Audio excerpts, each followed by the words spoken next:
பாட்டி வீட்டு சமையலுமா. இன்றைக்கி பாட்டி வீட்டு சமையல் என்ன செய்யலான்னா, கேரட் எடுத்துக்கிறேன், 200 கிராம் கேரட்டு. இந்த கப்பால் ஒரு கப் கேரட் பாயாசம் செய்யலான்னு இருக்கிறேன். இது எப்படி செய்யலான்னு பார்க்கலாம் வாங்க. 1/2 லிட்டர் பால் எடுத்துருக்கிறேன்.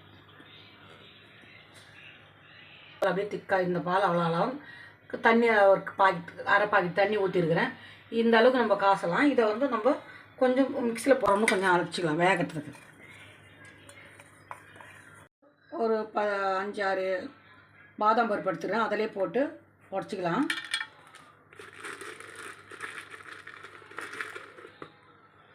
முந்திரி ஒரு 7 இருக்குது, அதையும் இதில் போட்டுக்கலாம். இப்போ இன்னும் அரைச்சிக்கலாம். இந்த மாதிரி அரைச்சினா தான் இது நல்லா பால்லே வேகும். அது வெந்தால் அந்த பால்லே இது பாயாசம் வந்து கரெக்டாக இருக்கும். நானும் இந்த முந்திரி பழம்லாம் சும்மா லைட்டாக தான் உடச்சிருக்கிறேன். அதனால தான் இந்த குறைன்னு அரைச்சிக்கிது அதிலே போட்டேன். இப்போ இதை உள்ள வேக வைக்கலாம். இதுக்கு முறையாக போட்டுறேன். 2 சேர்ந்து வேகிறது கரெக்டாக இருக்கும். அப்படியே திக்னஸ் கொடுக்கும். விருப்பமாக சாப்பிடுவாங்க. ஸ்நாக்ஸ் பதில் இது பாயசமாக பாலுக்கு பதில் இதை அப்படியே பாயசமாக கொடுத்தோம்னா அதுங்களுக்கு குடிக்கிறதுக்கு ஒரு இன்ட்ரெஸ்ட் இருக்கும். நல்லாவும் இருக்கும் குடிக்கிறதுக்கு. குழந்தைங்களுக்கு உடம்புல சத்து ஹெல்த்துக்கு எல்லாத்துக்கும் நல்லது. இது கொதி வர பார்த்து நம்ம ஏலக்காய் போட்டுக்கலாம். ஏலக்காய் பொடி ஒரு 1/4 டீஸ்பூன் பொடி இருந்துச்சுன்னா பொடியை போட்டுவிட்டேன். இன்னும் ஒரு 2 நிமிஷம் இருந்தால் போதும். ரெடி ஆகிடுச்சு. இது வரும்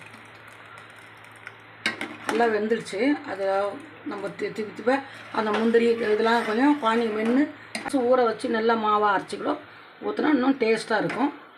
இன்னும் ஒரு 2 நிமிஷம் இருந்தால் போதும், எடுத்துடலாம். ரெடி ஆகிடுச்சுமா. நம்ம இதோட இறக்கலாம். இதை வந்து ஆளுக்கு 2 டீஸ்பூன் குழந்தைங்களுக்கு கொடுக்க பார்த்து நல்லாயிருக்கும். நம்மளுக்கு இன்னும் திக்காக இருக்குன்னா நீங்கள் நல்லா மிக்சியில் இந்த இது கேரட்டை நல்லா அரைச்சிக்கலாம். நான் சின்ன குழந்தைங்க கொடுக்க போகிறேன்னா நீங்கள் நல்லா அரைச்சிட்டு இதே மாதிரி பாலில் ஊற்றி காசும் போது குழந்தைங்களுக்கும் கொடுக்கலாம். ஒரு வயசு குழந்தைக்கும் இப்போ பாலாட்டில் வச்சு டீஸ்பூன் வச்சு ஊட்டலாம். அழகாக அது கொடுத்தாலும் சாப்பிடும். இப்போ இதில் கொஞ்சம் நம்ம முந்திரி இதை திராட்சை இதை தாளித்து கொட்டிக்கலாம். கொட்டிட்டு இறக்கலாம். வெறும் பாயாசம் ரெடி ஆகிடுச்சு. உங்களுக்கு இன்னும் இது திக்காக இருக்குன்னா ஒரு டீஸ்பூன் காம்ப்ளான் மாவு கலந்துட்டிங்கன்னா திக்காக இருக்கும். 8 மாதத்து குழந்தை கூட நீங்கள் வந்து நல்லா இதை கொடுப்பாட்டலாம். உடம்புக்கு அவ்வளோ ஹெல்த்தியான பொருள் தான். இது உங்களுக்கு பிடிச்சிருந்தால் லைக் பண்ணுங்கள், ஷேர் பண்ணுங்கள், கமெண்ட் பண்ணுங்கள், சப்ஸ்கிரைப் பண்ணுங்கள்.